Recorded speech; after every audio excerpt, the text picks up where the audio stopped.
Fala aí, galera, beleza? Seja bem-vindo, seja bem-vinda aqui no canal. Hoje a gente vai falar sobre um assunto de extrema importância quando a gente fala em gerenciamento de aplicações, gerenciamento de um cluster Kubernetes. Nós vamos falar sobre controle e gerenciamento de recurso computacional, né? Porque por mais que a gente tenha alta escalabilidade de aplicações e de um cluster Kubernetes, é muito importante a gente gerenciar recursos da forma correta para lidar não só com disponibilidade, mas também com gerenciamento de custo, né? Porque quando a gente fala em cloud, também temos que nos preocupar com o custo do nosso ambiente. E, cara, gerenciamento de recurso é um dos pilares, é um dos fundamentos para fazer isso de maneira correta e eficiente para que você se diferencie.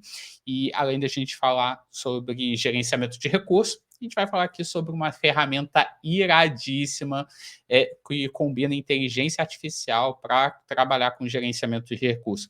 Mas eu não vou fazer aqui esse vídeo sozinho. Eu tenho aqui um convidado especial, cara fera, que vai falar aqui com a gente sobre esse assunto, que é o Rafael Brito. Fala aí, Rafael, beleza? Beleza, é sempre um prazer falar com você, Fabrício. O prazer é meu, cara.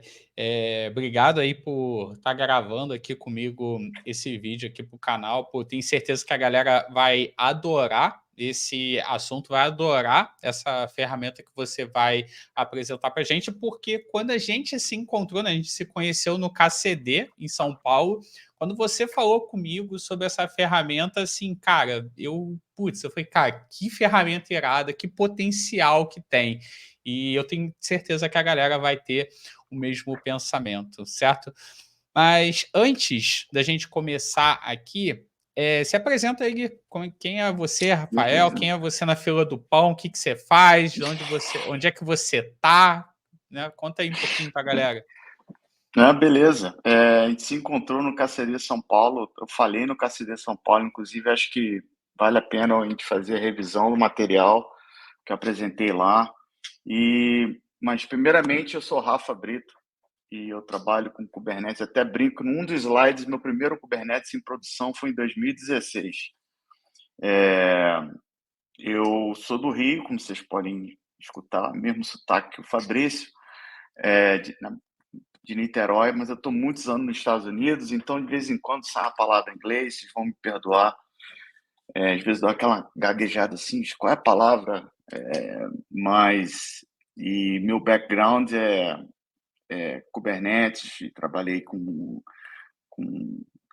em muitos bancos e estou nessa batida já há algum tempo já. E tenho contribuído muito para a comunidade, dando palestra e organizando também.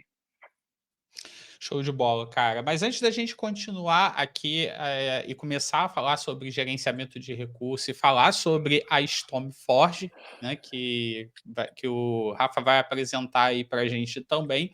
Se você não me conhece, eu sou Fabrício Veronese e toda semana aqui no canal eu solto conteúdo sobre DevOps, sobre Cloud, para ajudar você a dominar mais essas técnicas, utilizar essas tecnologias de maneira correta para você perder aí o seu medo de deploy em produção e se destacar nesse mercado de tecnologia. Então, se você não é inscrito no canal, se inscreve para você não perder mais conteúdo, aciona o sininho, porque toda semana tem vídeos como esse aqui, dá um like no vídeo para o YouTube entender que esse conteúdo é de qualidade, vale a pena ser distribuído.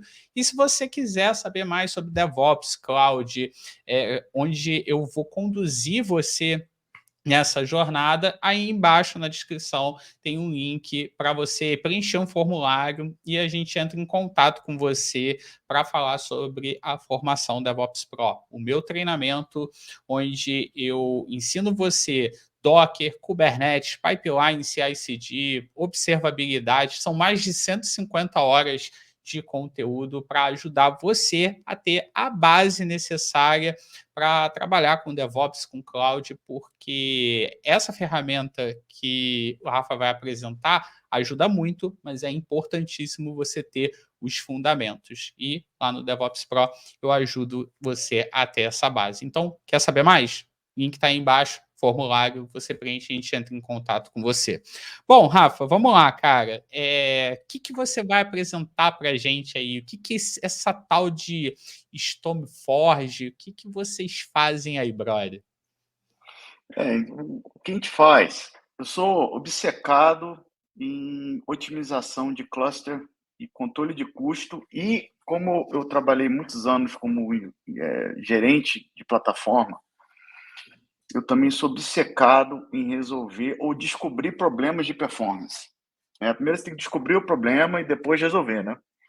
Então, eu fiquei muitos anos como gerente de plataforma, fazendo o deploy do Kubernetes, e vi que a Kubernetes, como toda ferramenta, como toda plataforma, tem ali uma necessidade de algo mais, né? Não é, resolve 75% do seu problema, mas falta aqueles 25%.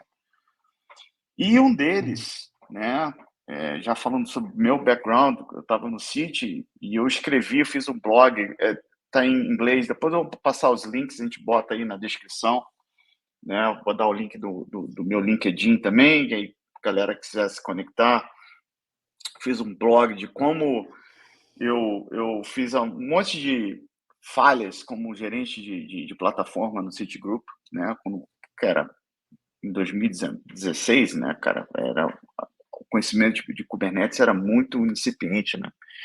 Uhum. Então, quando eu saí do City, eu trabalhei na VMware por alguns anos e uma das coisas que eu tentei resolver também era o problema de migração de Kubernetes, né? Todos os problemas de enterprise de Kubernetes, toda vez que você usa uma ferramenta em escala, você começa a detectar esses gaps, né? E para Stormforge, eu saí da VMware e me juntei a Stormforge porque um dos problemas principais do Kubernetes, né, é esse gerenciamento de recursos. Porque hoje fica muito a critério ou do desenvolvedor, ou do engenheiro de plataforma, ou de ninguém, que é mais fácil, não de ninguém, eu tenho slides sobre isso, de definir quanto que cada workload, cada aplicação precisa. É uma coisa muito subjetiva. E que acontece? Muita gente bota para cima e não gera uma otimização do cluster e seus custos vão subir. Né? Eu tive um problema sério no Citigroup que todo mundo assim, vão para containers porque vai ser mais barato. Não aconteceu. Pelo contrário, até, né, mais caro por uma série de motivos. Né? E eu até conto isso no meu blog. E é esse. Né?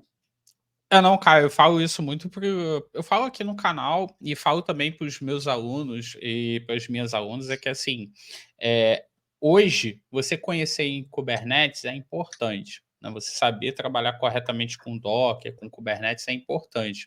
Até também para você saber quando que o Kubernetes não vai resolver o seu problema, porque muitas vezes isso acontece também. Você quer utilizar containers e, putz, vem logo na cabeça, né? Vou usar Kubernetes e tal. Para você trabalhar com containers, não necessariamente você precisa do Kubernetes. Mas é importante você entender onde eu uso Kubernetes, onde eu não uso e quais são as outras opções, né, em relação a Kubernetes. E muitas vezes você realmente tem a necessidade de utilizar Kubernetes, né, ou então ele vai resolver o seu problema, mas a galera acha que é kubectl aleluia, né? Tu vai lá, executa kubectl, aplica lá e tá funcionando, beleza e tal. Mas é responsabilidade nossa ter a preocupação em relação ao setup correto, otimização correta, porque nós, como profissionais, e eu tenho certeza que você também pensa assim, nós, como profissionais, somos responsáveis em trazer uma boa experiência para a nossa equipe, para o nosso cliente e para quem está pagando a conta no final do mês, né, desse projeto, de que realmente o Kubernetes vai resolver o problema e não vai estourar o orçamento que muitas vezes acontece e a galera acha, Kubernetes não resolve o meu problema, Kubernetes é ruim. Não, é porque não foi implementado e gerenciado da maneira correta, né? Certamente. Não, e também o Kubernetes, né? Vamos supor que você decida que vai usar o Kubernetes como esse cluster para várias unidades de negócio, etc. E como ele auto-escala, fica muito simples você perder esse controle de custo. Eu contribuo de vez em quando no Open Cost, que é um projeto da CNCF, justamente para fazer o controle de custo, né, FinOps. E realmente é uma outra disciplina por si só. Uhum. Né? Exato. Bom, vou compartilhar aqui a tela então, para você Tá falar um bom. pouquinho mais aí sobre gerenciamento de recurso aí, sobre a Stormforge. Fala aí, meu querido. Tá bom, beleza. Então tá aí esse é o link do meu LinkedIn, de novo, sou bem approachable, bem a galera que está começando na área ou já está experiente, pode conectar, pode bater um papo. Esse é o talk, esse é o palestra que eu dei no KCD São Paulo, estou dando essa mesma, eu dei em KCD no Texas e estou dando na Colômbia daqui 3 semanas. Né? Então é tudo. A gente vai falar muita coisa sobre a coisa mais sobre a parte primitiva do Kubernetes, porque muita gente pensa que sabe, que é o meu caso. Quando eu comecei a cavar, eu vi que eu não sabia tanto assim. E uma das coisas que eu gosto é mostrar assim, tchará, olha só que eu descobri. E muito desse toque é esse. Rapidamente sobre a minha pessoa, eu já falei, não vou ficar muito tempo não. Comecei minha carreira na década de 90, né, já um dinossauro da informática com Novell Network e HPUX, né, no Rio. Depois eu sou de Niterói e mudei para os Estados Unidos em 2001, morei em Nova York e agora estou no Texas, em Austin. Como comentei, meu primeiro Kubernetes produção foi em 2016 e eu trabalhei muitos anos no Citigroup, como não só como Kubernetes, mas com Grid, com High Performance Computing e também trabalhei na NICE com alta frequência de trading, High Frequency Trading. Depois eu fui para VMware, já comentei isso, eu inventei um Kubernetes Migrator para justamente para a galera não fazer um lock-in de Kubernetes. Parece até coisa de maluco, né? Pô, vou fazer Kubernetes para não ter um vendor lock-in, mas, cara, na hora que você começa a utilizar, você se vê nessa posição, né? Até mesmo cloud provider. Então, eu contribuí no projeto Veleiro, que eu usava para fazer esse tipo de migração. Vamos supor que se você quer migrar uma aplicação que está rodando no IKS, que é para o GKE, por exemplo, e uma aplicação stateful, como é que você vai fazer? Né? E agora estou na Stormforge, que é justamente para resolver o problema de gerenciamento de recursos em escala, tá? O problema que eu tive lá no Citigroup. E eu moro em Austin, Texas, eu organizo junto com o pessoal daqui os meetups aqui do CNCF e o KCD Texas, e eu gosto de uma latinha, cara. Quem tiver um KCD quiser que eu converse, me chama que eu negocio aqui com o meu chefe para poder ir. Show de Foi bola. assim que a gente se encontrou, né, Fabrício? Exatamente, foi exatamente, cara. A gente se encontrou, eu lembro que a gente bateu um papo irado, não só sobre gerenciamento de recursos, mas até sobre nicho, né? Eu fui em São Paulo, eu tinha uma hamburgueria lá que eu tava doido para ir, e a gente acabou indo lá batendo o maior papo sobre gerenciamento de recursos, sobre Service Mesh, foi muito maneiro mesmo.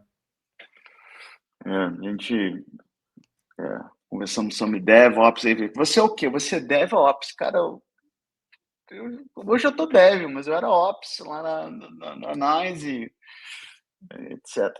Pois bem, vamos lá. Por que isso é importante? Né? Eu vou tentar se focar na parte bem técnica, tá? Mas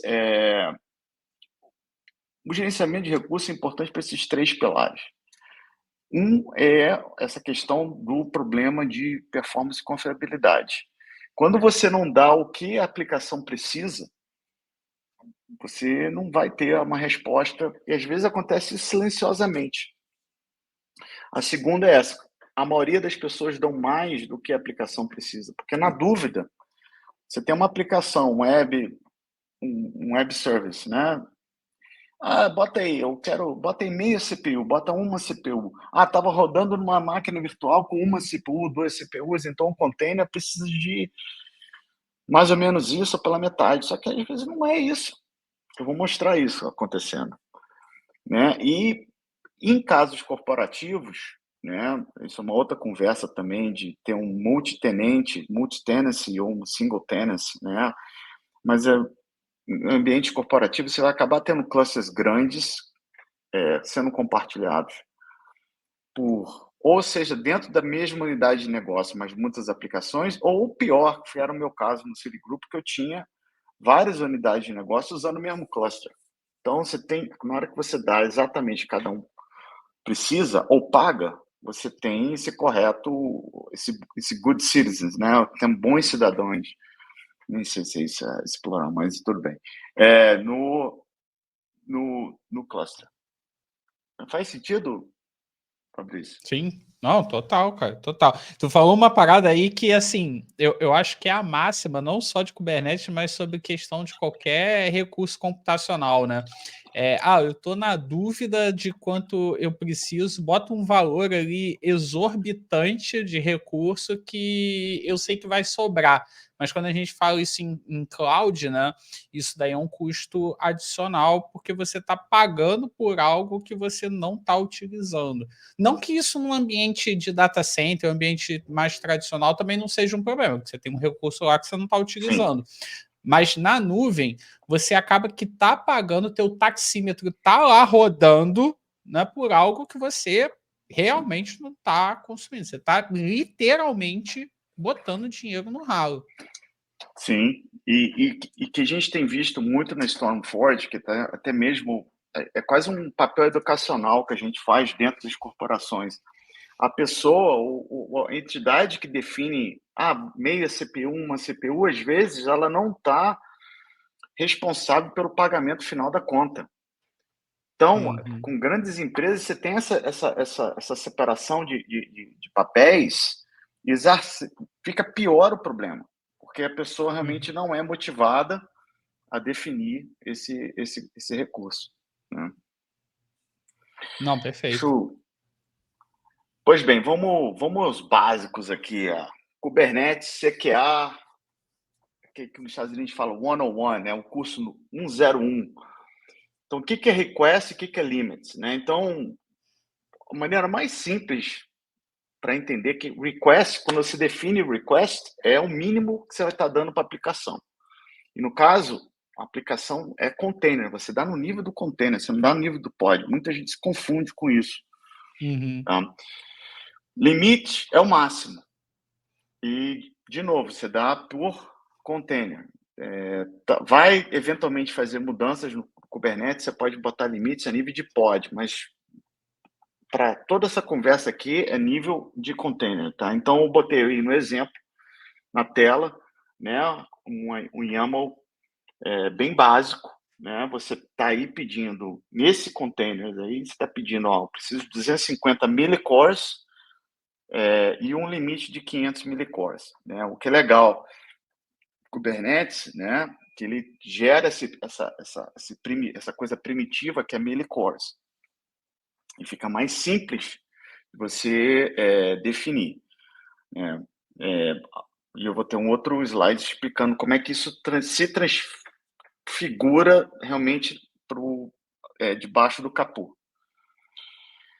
Então, nesse slide, você está pedindo 250, né, o requests, e você vai ter um limite de 500. Né, quando você pede, está reservado para você. Isso é muito importante entender. Né? Na hora que você faz o request, você reserva, o kubelet vai reservar isso para a aplicação. Se você define o limits, você vai ter, que pode ter expandindo, um burstable até esse limite. Então, essa é a coisa mais primitiva do Kubernetes. Agora, vamos entrar um pouquinho mais para dentro do que significa isso. Tá? O kernel do Linux, ele não sabe o que é millicore. o kernel do Linux tem é o que chama de Completely Fair Schedule, CFS. Então, no momento, esse slide é um pouco busy, que a gente chama, mas vou tentar traduzir aqui. Todos esses millicores, a gente está falando de CPU, que é um recurso comprimível, ou seja, ele vai e volta, é igual a memória, que é um recurso finito. CPU é um recurso comprimível, é muito importante entender esse conceito. Vamos supor que você tem uma máquina com 2 CPUs, 2 cores, né? Então, estou chamando aqui, nesse slide, você está vendo ali, ó, tem 2.000 millicores. Aí eu tenho 4 containers rodando, e eu defino os requests, um para o Nginx 125, o Nginx 125, outro Nginx 125 millicores, aí eu tenho um outro com 500, um 250. Eu dei 1.000 millicores, beleza? Meu nó tem 2 CPUs, 2.000 millicores, ou seja, eu tenho metade da máquina que não está alocada. Então, essa parte cinza aí. Só que o que acontece, o Kubelet pega esses requests e transforma em shares e acaba virando uma proporção do recurso da máquina. Então, porque eu tenho metade não alocado, no final das contas, cada workload desse vai ter mais CPU garantida. Então, essa é a conversão, é a mágica que Kubelet faz, trabalhando com Linux kernel, que abstrai dos usuários de Kubernetes. Vou mostrar rapidamente um lab. Eu tenho um lab desse aqui, de como cada millicore desse é traduzido em shares e como o Linux kernel vai tomar decisões de botar ciclos de CPU para cada workload. No momento que você não define o request, o kernel só vai dar CPU para eles quando ninguém mais está usando. Por isso que é importante setar o request. Eu sou o maluco do trem. Essa é a minha vida nos últimos anos, de gritar no trem, dizendo, vocês têm que setar o request, senão vocês vão se dar mal. É por causa disso, porque no momento que você seta o request, haverá essa reserva de recurso a nível do kernel.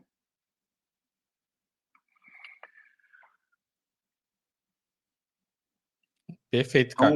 Não, e assim, é legal falar isso, porque muitas vezes a gente acha que, tipo, eu não vou botar o request, eu vou ter recurso infinito, né? E não é assim que funciona. E muita gente, muitas vezes a gente vê isso, né? Acaba não setando nada e fica sem a prioridade. Eu vou mostrar esse exemplo agora para vocês verem. Uhum. A gente tem aqui, também vou botar no link, né? A gente tem os webinars, a Stormforge que eu tenho apresentado. A gente vai falar desse webinar de Resource Management, é tudo público, tá? É o Lab 0, 1, 2, 3. Eu vou falar sobre o Lab 1. O Lab 0 é setar esse ambiente que você pode setar na sua própria máquina, usando o Minikube. Né? Então, para a galera que está aprendendo, isso é um ótimo lab. E vou falar desse Lab 1. Eu não vou fazer o lab, mas eu vou explicar esse lab. Tá? Pois bem, o que eu tenho aqui nesse Lab 1, eu tenho uma máquina, eu tenho um cluster com 2 nós, e eu tenho um nó com 2 CPUs, igual ao slide anterior. Tá? O que eu vou fazer? Eu vou rodar 3 aplicações. Eu vou instalar 3 aplicações. Eu dou esse comando de linha aqui. E eu vou praticamente colocar 3 aplicações. Eu vou chamar uma aplicação de C1, C2 e C3. Então, são exatamente iguais. Tá? Vou clicar aqui no C1. É uma aplicação que eu defini sem request, sem limits.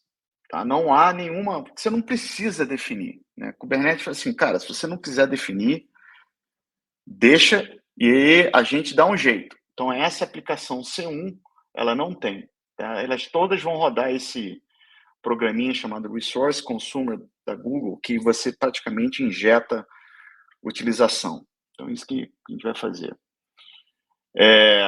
Já o C2, o que é o C2? É a mesma coisa, só que eu faço um request meia CPU, 500 milicores. Tá? O C3, ele tem request and limits. Então, olha aqui a diferença. Eu falo que eu vou pedir 500 milicores, mas eu vou dar um limite de 1 core. Então, pois bem, vou na minha máquina, dou um kubectl nesse cara, e eu vou dar um kubectl get pods. Né? Eu vou ter os 3 pods rodando, um para cada deployment. Tá? Então, tá aqui. Ó. Então, comando de linha, tá tudo. Vai ter o link se quiser fazer isso na sua casa, na sua empresa. Ele vai ter o C1 sem nenhum request, nenhum limits. Aí tem um conceito do Kubernetes muito importante, chama Quality of Service, QoS, Class. Ele fala Best Effort. Eu tenho um slide sobre isso. Vou falar mais um pouco sobre isso no momento que a gente falar sobre nó sob pressão. Eu vou falar também sobre nó sob pressão, o que acontece quando o nó está sob pressão de memória. O C2, lembrem-se, a gente só botou request, não há limites. Ele é burstable, porque ele tem um mínimo de 500. É muito importante lembrar, no momento que você bota um request, está garantido, é reservado. O Linux kernel, o kubelet e o Linux kernel vai reservar isso para você. Você tem um mínimo de 500 milicores e não tem teto. E o C3 tá, tem 500 de mínimo e 1 de limite. Aí o que eu vou fazer nesse cara? Né? Esse programinha, você vem, você expõe ele é um serviço, você expõe e fala o seguinte, ó. Você pode pedir para ele usar tanto de memória quanto de CPU. Então eu venho aqui e falo assim, olha, eu quero usar 450 milicores em cada aplicação. E eu tenho um nó de 2 CPUs. Então, beleza. Eu não tem mais nada rodando nesse nó, tá? Faz parte do lab justamente isso. Você setar o Minikube, não deixar nada rodando, dedicado para essas 3 aplicações. Então, chegar nesse ponto, eu tenho cada aplicação rodando em paralelo com 450 milicores. Inclusive, eu tenho um videozinho que eu vou te mostrar. Ó, não sei se vai dar muito para ver, mas aqui, ó. Tá aqui, ó, rodando. Isso é um Grafana. Eu tenho ele rodando, mostrando em cada cor uma aplicação verde que não tem request, não tem limits, que é a primeira C1. A amarelinha, aqui tá aparecendo, mas a amarelinha tem request and limits e a azulzinha tem request sem limits. Então, as 3 estão rodando. O que eu faço nesse lab? Eu pego aqui que não tem limits, mas tem request, e falo assim, ó, usa o máximo de CPU que você queira nesse nó. Então, vejo aqui, ó, injeto mais utilização, justamente que não tem limite, tá? O que tem só o request. Olha só o que acontece. Isso é o próprio dado do cAdvisor. Olha o azul, ele vem, usa toda a CPU da máquina, e o verdinho que não tem request fica sem nenhuma CPU. Agora imagina isso rodando no seu ambiente de produção por milissegundos e você não tem essa observabilidade. A moral dessa história é que se você não setar requests, você está exposto. Se você setar requests, você tem um mínimo. Esse lab continua, que eu jogo mais para o que tem um limits, aí você vê realmente o conceito de throttling, tá? Do Linux kernel vir e fala assim, calma aí, você está querendo usar mais do que você pode e segura a onda. Mas o que me impressiona nisso é quando você tem a sua aplicação rodando, quando você não tem request, na boa, até no dia que não roda na boa. E você possivelmente nem vai nem perceber o que aconteceu. Então, essa flutuação, isso tudo por causa de uma construção primitiva, que é o request. Dá um pause aqui. Não, cara, Alguma. isso aí é importante porque a gente pensa, como eu disse, né? A gente pensa que não colocar faz com que a gente tenha processamento infinito, que o Kubernetes aí vai se virar, mas na verdade são práticas essenciais que você tem que saber para garantir o bom funcionamento da sua aplicação. E é aquele lance que eu falei antes. A gente é responsável por isso. Porque quem está pagando a conta, o cliente que está lá com a expectativa de que estou utilizando o Kubernetes, vou ter alta disponibilidade, e é feita uma configuração errada como essa, em algum momento a aplicação vai ficar indisponível e vão botar a culpa no Kubernetes, quando na verdade é uma configuração que a gente não fez, é deixar algo passar. E hoje, além de você ter que definir lá o request, os limites, né, você também pode adicionar no Kubernetes outros componentes que vão te ajudar, além do Stormforge, que você vai falar daqui a pouquinho, mas você pode ter outros elementos como o limit range, você pode colocar um resource cota, tudo isso vai te ajudar a garantir essas boas práticas. Exatamente. Se você for no meu LinkedIn, eu acabei de escrever esse meme aqui, né? O App Team espera que o Platform Team sete o request e vice-versa, e fica acaba não setando e dá esses problemas de produção que eu comentei. É aquele negócio, né? Cachorro com dois donos passa fome. Exatamente. Ou quando tudo tem prioridade, nada tem prioridade, né? Exato. Vamos falar um pouco mais da importância do request de memória também, rapidamente. Slideshow. Pois bem, quais são as boas práticas quando vem de CPU, tá? Mais uma vez, CPU é um recurso comprimível.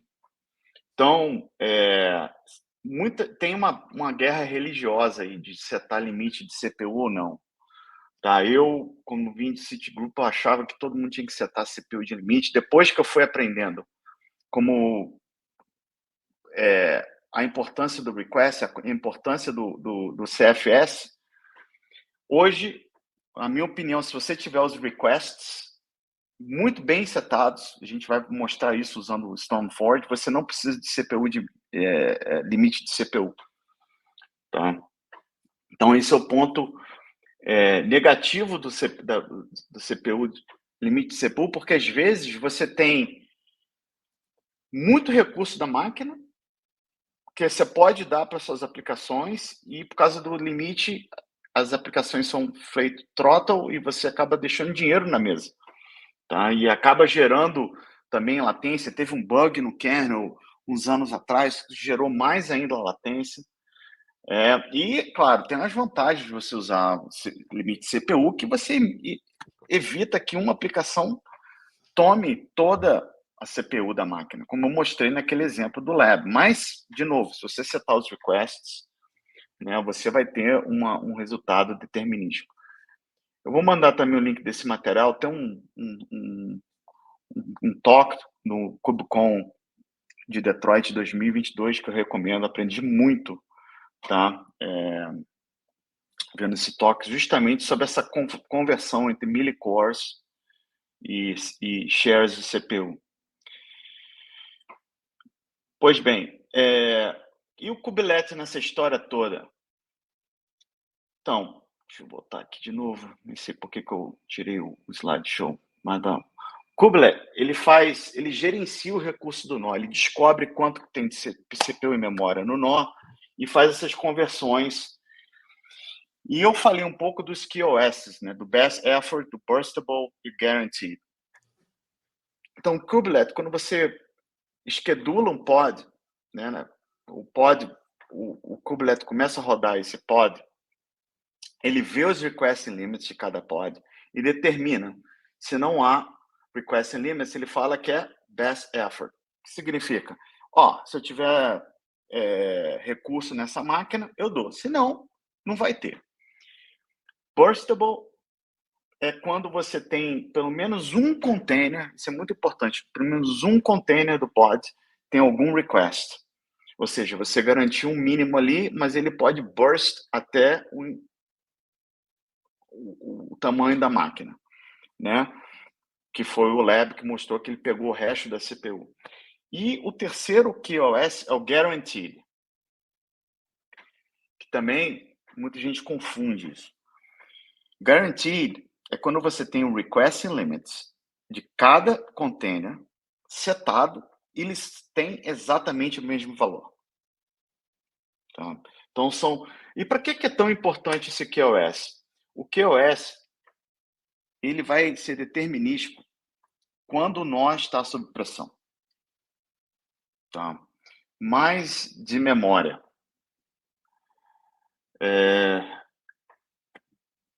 Deixa eu primeiro mostrar isso aqui. Número 1. Quando o nó está sob pressão, muita gente confunde de novo. Não há eviction, né? Eviction é remoção de pods no nó sob CPU. Porque CPU é um recurso comprimível. O mesmo. Muita gente até ensina errado. Aqui foi eu mostrando para o cara, você está escrevendo sobre pod eviction, mas você está dando exemplo de CPU. Isso não acontece. Tá? O kubelet não vai tirar nenhum pod da sua máquina porque está usando muita CPU. O que vai acontecer é esse pod não ter recursos para rodar e vai ficar lento. Quando sobre memória, tem uma coisa muito importante a ser conversada. Quando falta memória na máquina. Por isso é importante, no caso de memória, ter o limite configurado, porque eu já passei por muitos problemas com memory leak de aplicações, etc. Tem duas coisas que acontecem, né? Quando uma máquina começa a ficar sem memória, geralmente é quando o scheduler coloca na máquina as aplicações e elas não têm um limite maior, ou não tem limite maior do que o mínimo. Duas coisas podem acontecer. Um kubelet, ele começa a detectar essa pressão de memória. Aí o kubelet, ele vai tomar as decisões de quais os pods vão ter que ser feito a remoção. E o kubelet detecta essa remoção baseado nos QoS que a gente conversou antes. Então, os primeiros a serem removidos são os best effort, depois são os burstables e, por último, os guaranteed. Tem uma situação pior ainda. Quando o kubelet mesmo não consegue detectar que o nó está sob pressão. Aí quem vai expulsar vai ser o próprio Linux kernel, que é o out of memory. Nesse caso, quando o Linux expulsa, na verdade não expulsa, ele mata a aplicação, mas aí acontece, o pod vai voltar a rodar no mesmo nó, porque você não está envolvendo o Kubernetes Scheduler. Quando o Kubernetes tira o pod, ele volta para a fila do Kubernetes Scheduler para ele decidir aonde vai colocar. Mas se é o kernel que está matando, ele vai voltar na mesma máquina.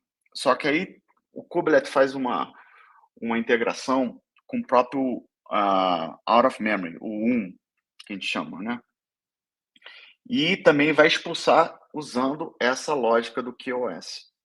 Então, é muito importante para evitar problemas de produção, saber setar, de novo, eu sou o maluco do trem que fica gritando, você tem que setar requests e entender exatamente para não acontecer isso que está mostrando esse slide, que é a pressão do nó.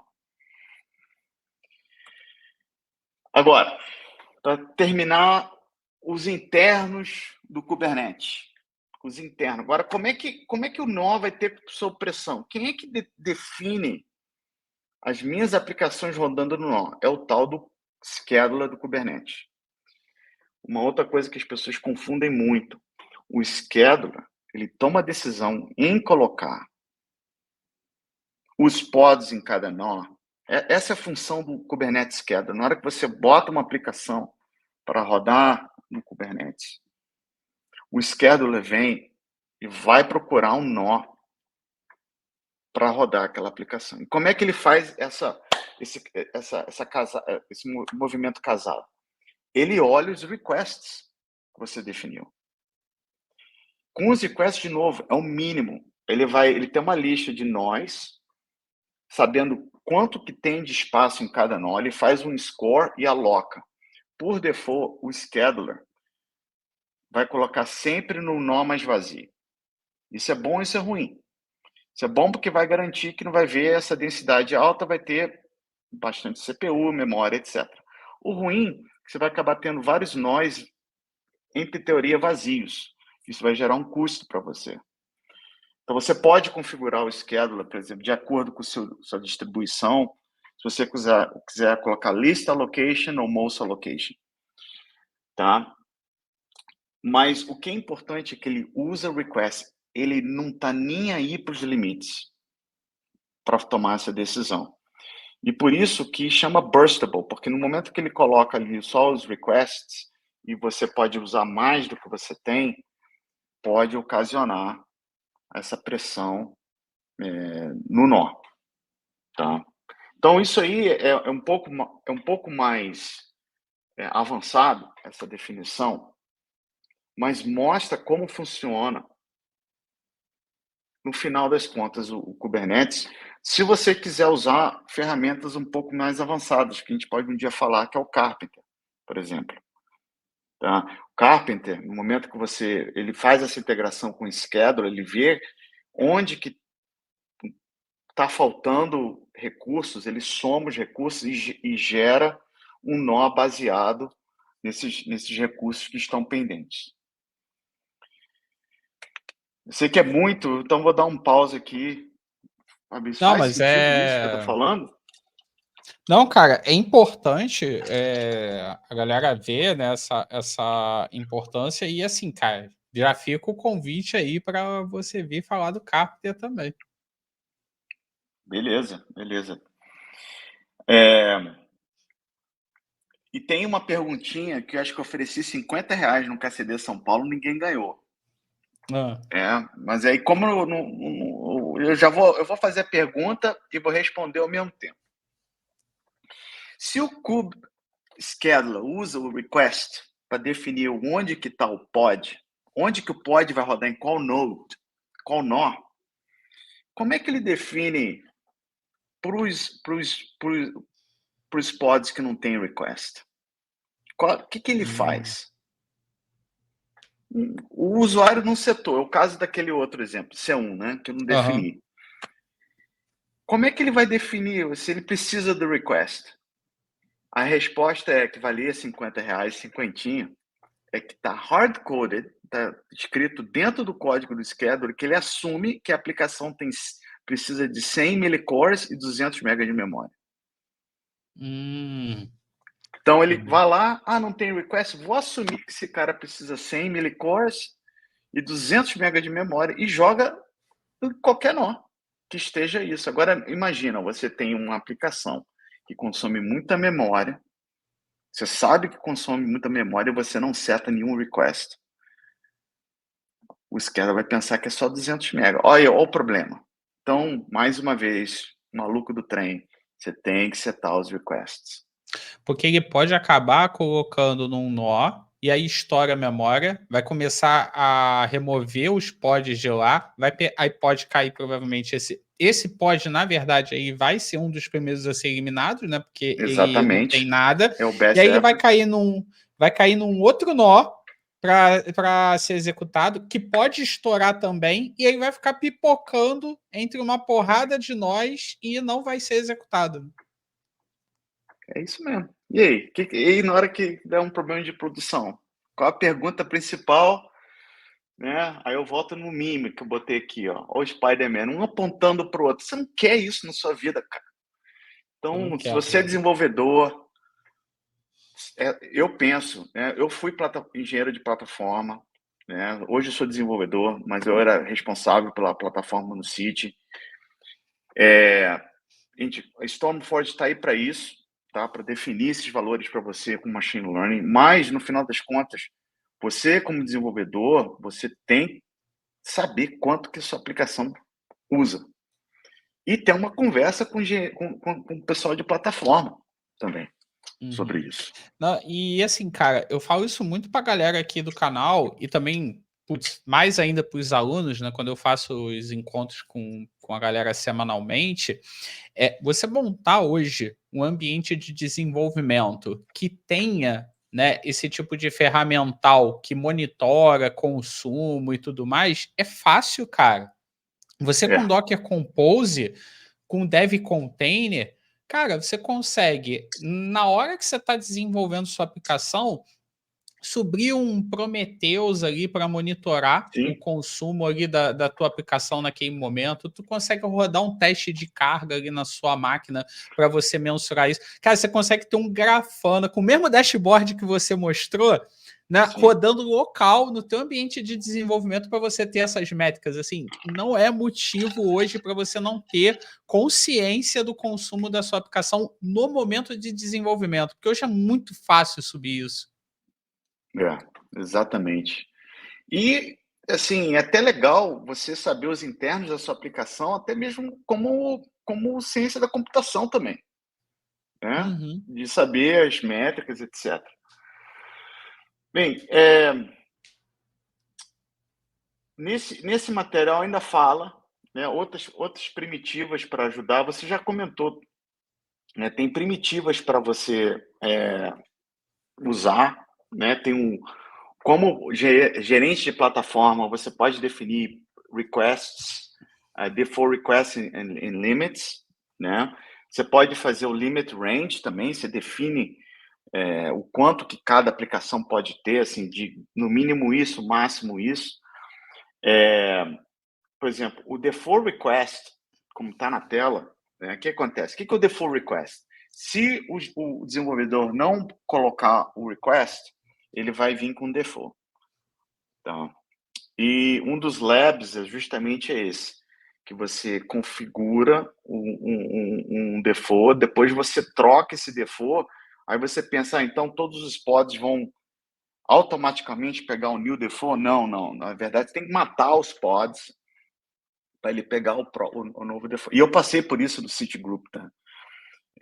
Eu botei o default 500 milicores. Cara, em menos de um dia, meu cluster acabou de recurso. Aí eu tive que trocar, matar os pods, isso em produção. Então, a galera não ficou feliz, não. E eu também, né? Meu time. É porque isso Então, isso acontece no foram. momento do isso acontece no momento de admissão, né, é no momento em que você Exatamente. agenda ele, se você já estiver executando, paciência. Exatamente. E a lição disso que aconteceu no início, né, na minha carreira como gerente de plataforma de Kubernetes é: se você colocar um default request, bota muito pequeno. Por quê? Uhum.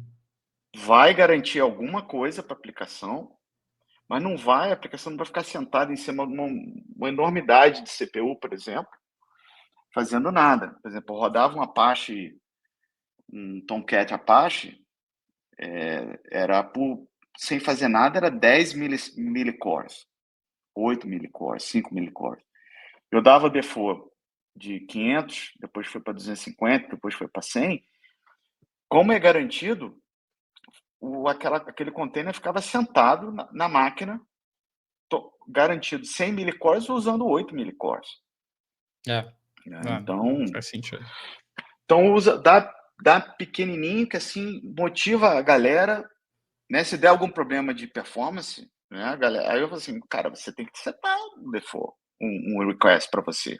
Você está usando o meu default. Se o meu default é 5 milicores, esse é meu default, eu defini. Então, dá pequenininho que a galera vai ficar motivada a fazer aquele estudo que a gente conversou.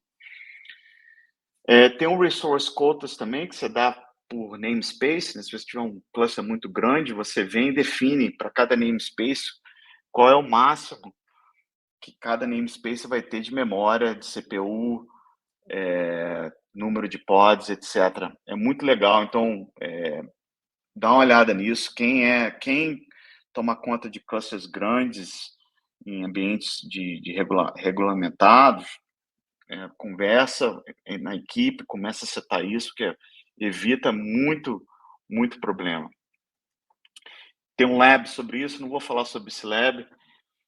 Agora a gente está tipo assim já fazendo transição. Por que eu fui trabalhar no Stormford? Quando eu conversei com eles, assim, não, é isso que vai resolver o problema, tá? Que o request é muito importante, mas como configurar? Tem que ser configurado, mas uma equipe de plataforma, engenheiro de plataforma não vai conseguir escalar para botar um engenheiro para cada aplicação para definir esses valores de request. Os limites são úteis quando os requests são ruins, tá? E para memória é importante ter limite. O que a gente vê, a gente vai em várias empresas, a gente tem empresas grandes, médias, enormes, né, como clientes. A gente vê essa jornada para quem começa a usar Kubernetes. Primeiro, não seta nada, né? Deixa rolar, não sei como é que vai ser. Aí começa a ter problema, aí vem a segunda que pega um valor de request and limits e seta para todas as aplicações em todos os ambientes. E continua o mesmo problema. Melhora um pouquinho, mas continua o mesmo problema. Aí, no meu caso do City, né, o City tinha as aplicações que chamava Franchise Critical Applications, são as aplicações que, se não funcionarem, o banco não vai nem abrir as portas. Para essas aplicações, eu botava um engenheiro para trabalhar junto com os desenvolvedores para definir o request and limits, etc. Beleza, só que se você consegue aplicar isso em 10% das suas aplicações, os outros 90%. Então, para configurar manualmente cada aplicação, é muito difícil escalar, tá? E, para terminar, todo mundo acaba jogando para cima. Então, isso é uma estatística do Datadog. Para quem não sabe, o Datadog é um SaaS que coleta métricas, logs, etc. Eles são muito grandes. E ele fala que 50%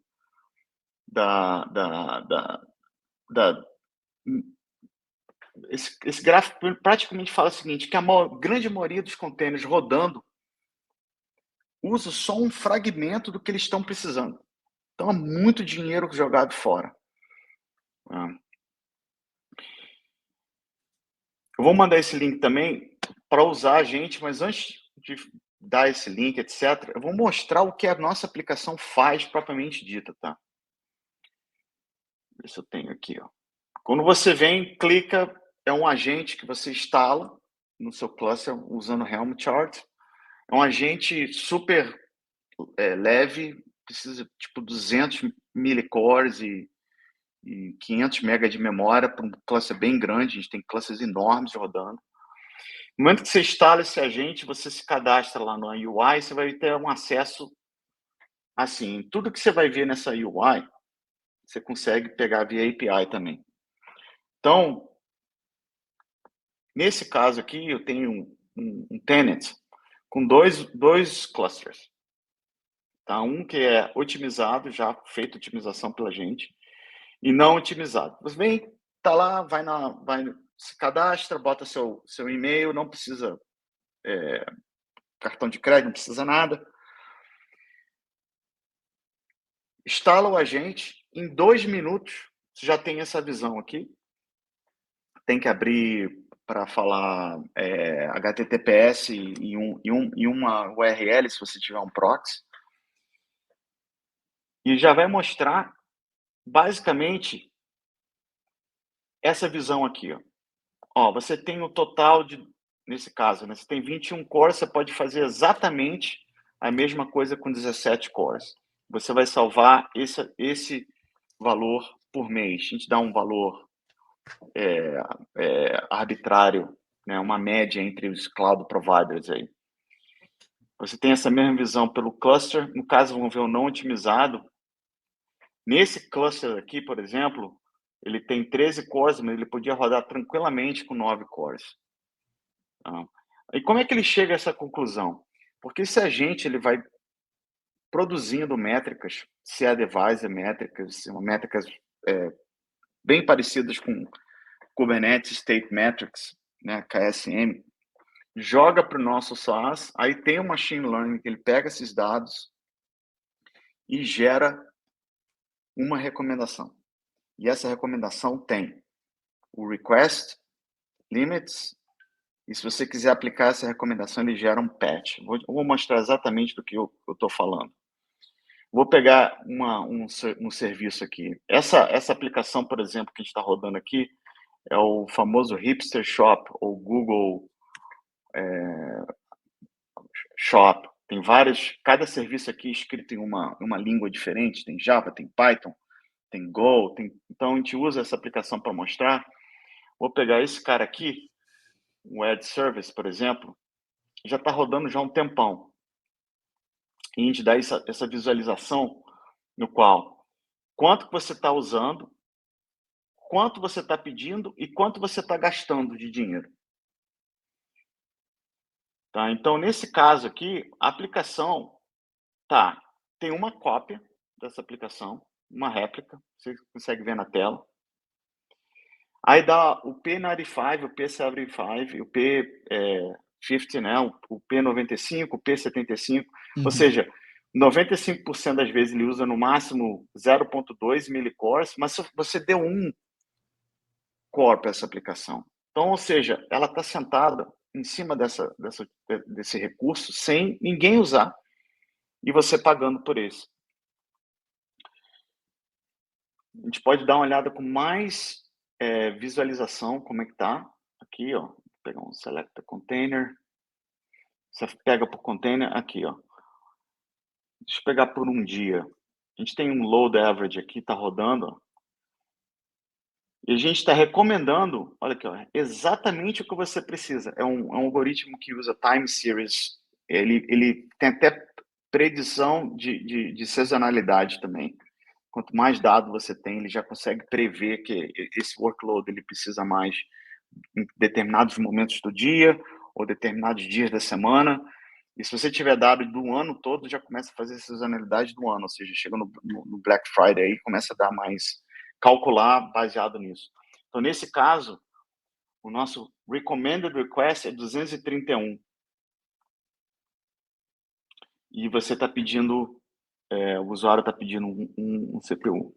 Aí, se você quiser aplicar esse patch, você clica aqui em patch, você vai pegar exatamente um patch nativo do Kubernetes. Se você fizer um copy and paste desse aqui, ó, e dar um kubectl patch, ele já pega esse valor e já começa a usar. Então, esse é um exemplo, né? Se você tiver um outro componente chamado applier, você clica aqui, ó, nesse caso o cluster não tem instalado, mas você vem, ele habilita, você pode aplicar direto. O que a gente vê que em menos de uma semana os nossos usuários já diminuem ou podem diminuir o tamanho do cluster em 40%. Cara, é muito dinheiro. É muito dinheiro, brother. É muito dinheiro. É muito dinheiro. É É muito muito dinheiro. dinheiro. E tem aqui também uma coisa legal que ele mostra, né? Over provision. Deixa eu ver se eu consigo ver aqui. Workloads ou namespace. Over provision and under provision. Reports, workloads, view summary. O que eu mais perdi a noite de sono como engenheiro de plataforma não era nem o over provision, porque alguém vai pagar a conta.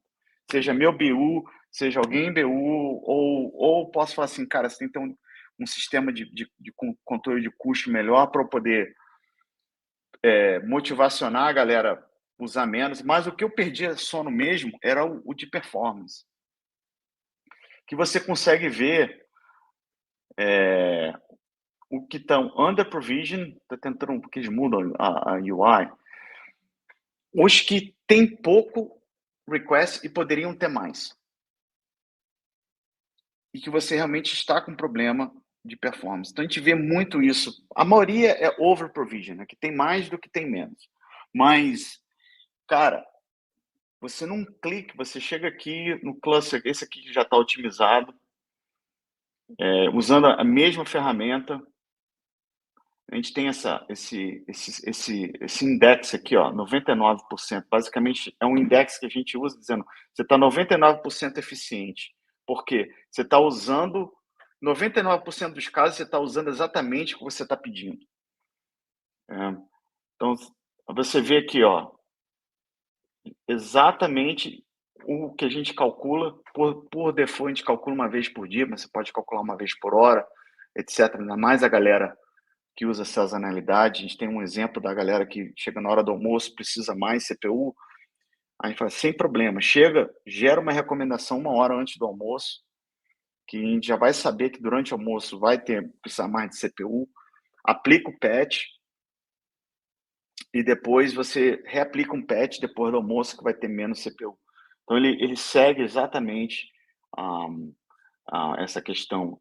E sem contar que a gente tem vários outros tunings.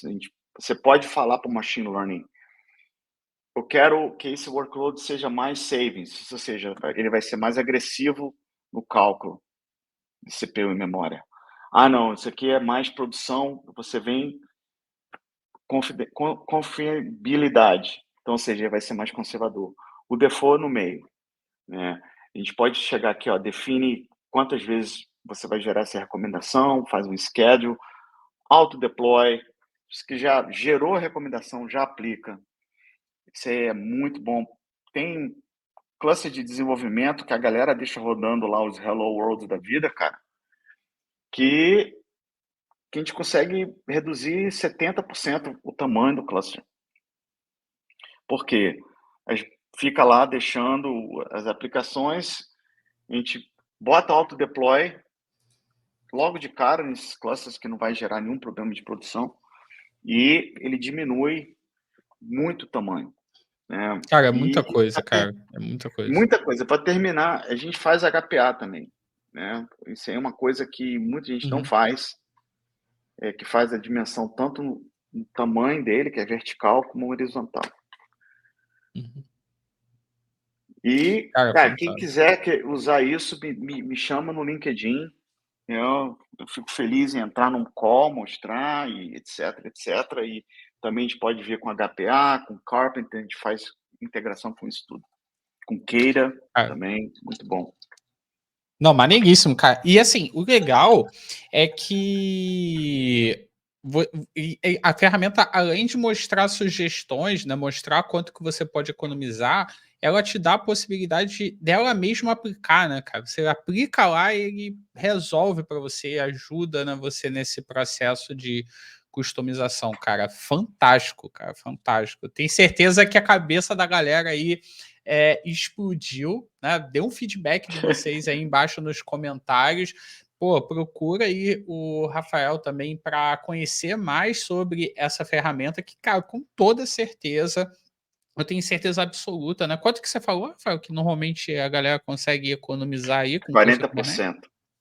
40%. Cara, Cara, pensa que você pode reduzir quase pela metade aí os custos de ambiente aonde você está atuando. E, cara, com toda certeza, alguém que tem uma iniciativa como essa vai ser um profissional diferenciado, que quem se preocupa com isso vai se diferenciar no mercado.